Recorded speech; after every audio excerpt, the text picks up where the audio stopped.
زنی دویم اگر میفهمید که تو یک انسانی ظالم هستی که حق او را پایمال میکنی، هرگز با تو ازدواج نمیکرد.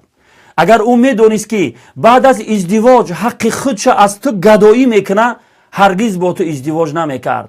اگر او میدونست که تو بعد از ازدواج در یک هفته یک بار مهمانی میبیای یا کی وقت خوشت آمد میبیای، هرگز با تو ازدواج نمیکرد. اگر او میدونست که تو او را بعد از سیر شدن نیمه راه میکنی، با هر بهانه از او جدا میشی، هرگز با تو ازدواج نمیکرد.